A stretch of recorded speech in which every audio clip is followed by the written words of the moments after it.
দেখাই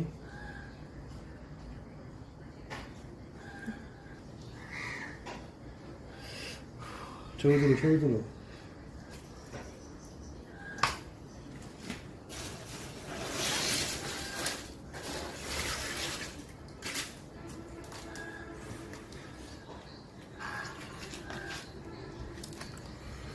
মাশাআল্লাহ।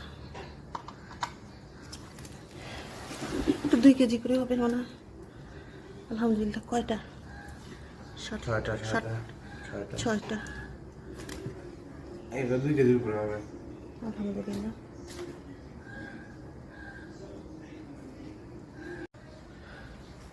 আলহামদুলিল্লাহ। পদ্মার ইলিশ চিটাং থেকে চট্টগ্রামের এই সাগরের ইলিশ খেতে খেতে ছোট ছোট সাগরের তো বড় ইলিশগুলো আরও খারাপ, ছোটগুলো তবে একটু মজা। আলহামদুলিল্লাহ অবশেষে পদ্মার ইলিশ এসে হাজির। এই যে এক একটা ইলিশ আলহামদুলিল্লাহ।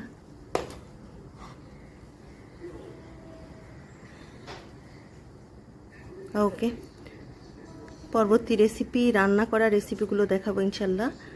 সবাই ভালো থাকুন। আল্লাহ হাফেজ।